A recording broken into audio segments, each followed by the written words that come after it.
नवी मुंबईत प्रचंड समस्या आहेत. तीन दिवस पाणीच येत नाहीये अशी टीका करत नरेश मस्केंनी गणेश नाईकांवर अप्रत्यक्ष अशी टीका केली होती. दरम्यान नवी मुंबई पाणी कुणी चोरलं याचा तपास करा असं नाईकांनी म्हटलंय.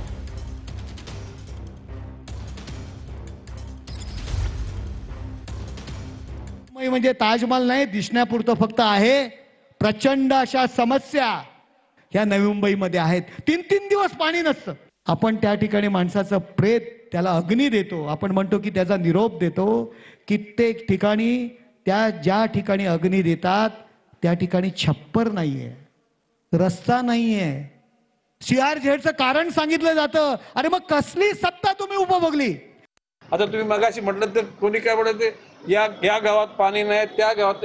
अरे पाणी आमच्या गावाचं चोरून नेलं.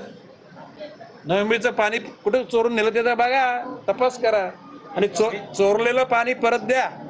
नवी मुंबईमध्ये पाण्याची कमतरता होणार नाही. आणि नवी मुंबईच्या लोकांना कोणी अक्कल शिकवायची गरज नाही, कारण नवी मुंबई गेली 25 वर्ष घरपट्टी पाणीपट्टी न वाढवलेलं शहर आहे.